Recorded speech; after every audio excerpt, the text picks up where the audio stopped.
तो देखो यार, एक बात दिल पर हाथ रखकर पूछो इस वक्त कि आज तुम्हें सबसे ज्यादा किस बात का डर है? बोर्ड का प्रेशर, जेई की टेंशन या डर कि शायद अब देर हो गई है, या सिलेक्शन मुश्किल है? भाई डेली मेरे पास कमेंट सेक्शन में मैसेज आते हैं कि भैया मार्क्स नहीं बढ़ पा रहे हैं, कंटिन्यूटी डिक्रीज कर रहे हैं, जो भी पढ़ रहा हूँ उसको टेस्ट के स्कोर में नहीं बदल पा रहा हूँ, मार्क्स मॉक टेस्ट में नहीं बदल पा रहा हूँ, भाई सिलेबस इनकम्प्लीटेड है, बैकलॉग लगे हुए 20-25 लेक्चर तक के बैकलॉग है, 8-10 चैप्टर छोड़ रखे। क्या भाई अभी से भी लास्ट 6 दिनों में भी अच्छे से तैयारी करें तो क्या अच्छे परसेंटाइल तक आ सकते हैं? क्या अभी से भी पॉसिबल है? और अजय बिग ब्रदर के तौर पर मेरा इन सारे सवालों का बस एक ही जवाब रहता है यार कि हाँ पॉसिबल है। अगर तुम आज से सही स्टडी पकड़ लोगे तुम बोर्ड भी संभाल लोगे, साथ ही साथ जेई भी, और खुद से कोई रिग्रेट नहीं रहेगा। देखो यार इन लास्ट 60 दिनों में लोग कम मेहनत से नहीं हारते बल्कि गलत वे से पढ़ने की वजह से हारते हैं। तो एक पहले मैं आपको डिस्क्लेमर कर देता हूं यार कि अगर तुम्हें वीडियो आखिर तक देख लोगे तो मैं तुम्हें एक ऐसा रोड मैप दूंगा जो तुम्हें गेम चेंजर कर देगा। वही रोड मैप दूंगा जो मैंने खुद फॉलो की थी, क्योंकि देखो यार लास्ट पूरे ईयर 2 ईयर्स मैंने कभी बोर्ड के लिए एक भी पन्ना नहीं उल्टा था, बट लास्ट 2 मंथ्स मैंने पूरे बोर्ड की भी पढ़ी थी और मॉक भी दिया था। सो उससे पहले बहुत सारे लोग इस चैनल पर नए आए होंगे। So hi everyone, this is Shubham Kumar and now I am currently pursuing BTech from IT Patna, और मेरे जेईई में 2025 में 99.98% स्कोर किया था। और ये भाई होने के नाते मैं जानता हूं कि दिसंबर और जनवरी में कैसा प्रेशर होता है, बोर्ड की प्रेशर, जेई के मॉक्स, घर वालों की एक्सपेक्टेशन और अंदर का डर कि कहीं मैं पीछे ना रह जाऊं। इतना सारा टेंशन रहता है यार। और ऐसे मैं खुद जेई की तैयारी करता हूं, मुझे खुद ऐसे आप लोग भी रिलेटेबल कर पा रहे होगे कि कितना प्रेशर होता है। लेकिन भाई एक बात बोलते हैं, अगर मैं कर सको तो तुम भी कर सकते हो। सो अब बात करते हैं कि मेन कंटेंट पर आते हैं कि हमारा प्रैक्टिकल स्ट्रेटजी क्या था। सबसे पहले देखो यार, हमारे पास अभी रियलिटी चेक करते हैं, 60 दिन बचे हुए हैं बोर्ड में और लगभग 45 से 50 दिन बचे हुए हैं हमारे जेई मेंस में। सबसे पहले फर्क बताता हूँ कि दिसंबर और जनवरी ये दो ऐसा मंथ होता है जो सबसे कंफ्यूजिंग टाइम होता है। कुछ बच्चे बोर्ड्स में डूब जाते हैं तो जेई बिगाड़ लेते हैं, और कुछ जेई में लगे रहते हैं तो बोर्ड्स का 75% का वाला दर्द उठा लेते हैं। फिर एग्जाम के बाद सिर्फ एक ही दर्द रहता है कि काश थोड़ी और सही तरीके से पढ़ लिया होता तो मेरी बोर्ड्स भी निकल जाते 75% क्राइटेरिया और एक अच्छे परसेंटाइल, एक अच्छी कॉलेज भी मिल जाता। आज से आपको एक चीज अडॉप्ट करना है कि no regret approach. No regret approach क्या होता है? आज से जो भी काम करो समझ कर करो और स्मार्टली करो, जो भी पढ़ाई, जो भी चैप्टर्स को आप पढ़ रहे हो। देखो अभी आपको कमेंट सेक्शन में चीज जरूर लिखना है कि तुम अभी बोर्ड्स ज्यादा पढ़ रहे हो या फिर जेई, आपको जरूर लिखना है कमेंट सेक्शन में। मैं हर कमेंट्स को रिप्लाई दूंगा और आप कितना टाइम बोर्ड्स पे दे रहे हो, कितना टाइम जेई, ताकि उसी अकॉर्डिंग मैं आपको सजेशन कर पाऊंगा कि कैसे आपको लास्ट 60 दिन में आपको करना है। सेकंड बात करते हैं मैट्रिक्स मेथड फॉर लास्ट 60 दिन के लिए आपको क्या होना चाहिए। देखो ये हार्ड टाइम टेबल तो नहीं है, लेकिन ये मेरा पर्सनली जो मैंने फॉलो किया था, जो मेरा प्रैक्टिकल तरीका था, आप इस ऐसे एज इट इज आपको नहीं, आप थोड़ा बहुत इंटरचेंज कर सकते हो। हर दिन बोर्ड प्लस जेई दोनों का बैलेंस करना यही मेथड सिखाता है। सबसे पहले मॉर्निंग में क्या करता था कि जेई का कॉन्सेप्ट टाइम था, 1.5 से 2 घंटे मैंने फिजिक्स या मैथ्स के कॉन्सेप्चुअल क्लैरिटी क्लियर करता था, साथ ही साथ मैं जेई वाले टॉपिक्स पढ़ता था। दोपहर के जो टाइम थे उसमें बोर्ड्स का राइटिंग प्रैक्टिस करता था। इसलिए करता हूँ दोपहर में खाना खा थोड़ा सा लेजीनेस टाइप का आता है, नींद टाइप का, इसलिए मैं प्रैक्टिस करता था हाथ से, तो इसलिए नींद नहीं आते और बोर्ड्स पे मार्क्स लिख कर मिलते हैं। सो 1 से 1.5 घंटे बहुत बहुत जरूरी होते हैं। राइटिंग प्रैक्टिस से आपको हाथ से लिखोगे तो प्रेजेंटेशन और स्पीड दोनों इंप्रूव होगी।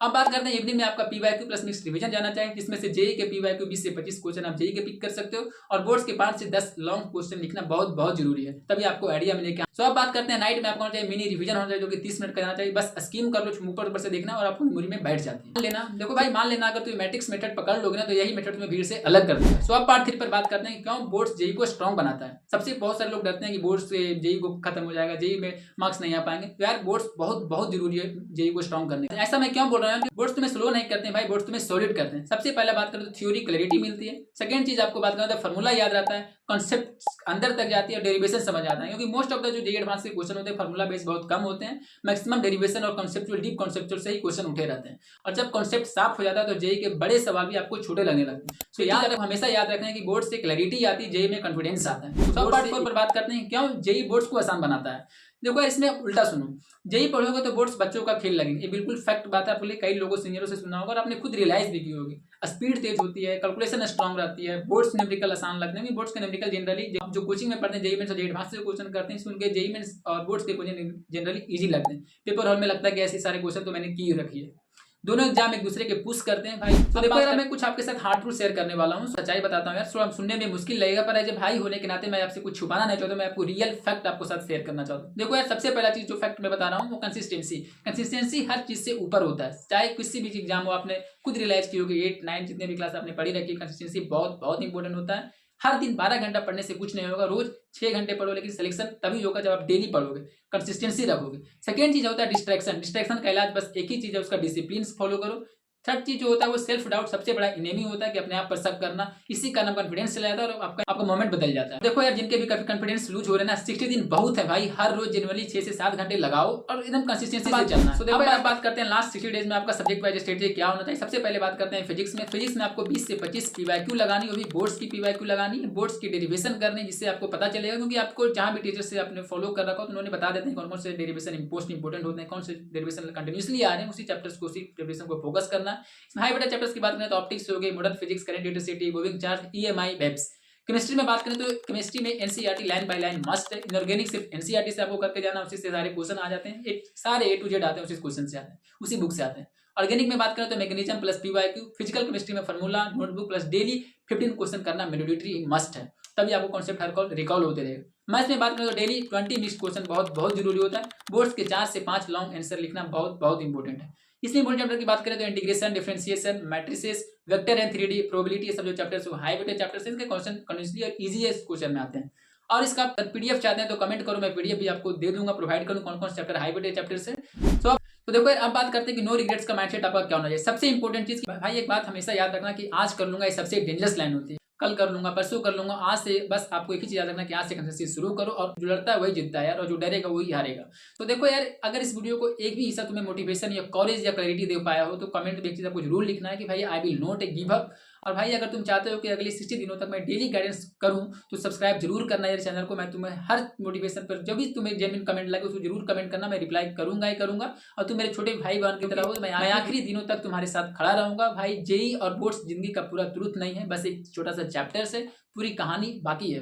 लेकिन 60 दिन ही तुम्हारी मेहनत, डिसिप्लिन और कैरेक्टर्स को डिफाइन करती है, क्योंकि ये दोनों मार्क्स आपको फ्लाई। मैं जानता हूँ और मैं जानता हूँ यार कि अगर तुमने आज से फाइट शुरू कर दी तो तुम जरूर जीतोगे। सो अब उठो और पेन उठाओ और अपने लग जाओ यार। जो मैंने बताया उसको नोट किया होगा और उसे फॉलो करो। डेफिनेटली आपको 1 से 2 वीक में आपको महसूस होगा।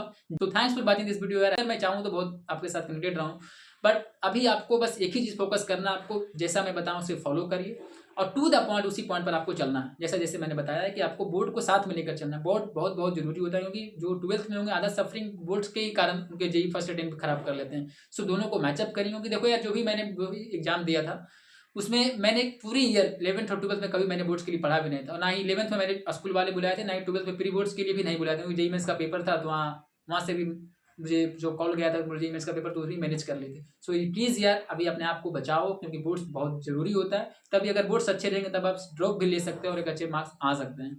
तो देखो यार, बोर्ड्स को बहुत जरूरी होता है। ऐसा क्यों बता रहा हूँ, क्योंकि बोर्ड्स को मार्क्स जब आप 75% आप ले लाओगे, अगर जेई मेंस फर्स्ट अटेम्प्ट अगर खराब होता है फर्स्ट ईयर 12th के साथ, तो आपको एक चांस मिलता है कि आप ड्रॉपर में कर सकते हैं। अगर बोर्ड्स भी खराब हो गए और जेई भी खराब हो गए तो फिर कोई चांस नहीं मिलेंगे यार। सो प्लीज़ बोर्ड पर फोकस करिए, ज़्यादा कुछ नहीं पढ़ना, डेली आपको 15 से 20 क्वेश्चन लगाने हैं। और जो भी डेरिवेशन, फिजिक्स का डेरिवेशन जो मोस्टली जो एक्सपीरियंस टीचर होते हैं उनके वो भी जो क्वेश्चन बताते हैं जिस टाइप का डेरिवेशन, उसी टाइप के मोस्टली डेरिवेशन आते हैं, उन्हीं डेरिवेशन 2 3 4 5 को प्रैक्टिस करिए, उसमें से 1 2 क्वेश्चन डेरिवेशन लड़ जाएंगे। So thanks for watching this video. I will meet the next video. So thanks for watching.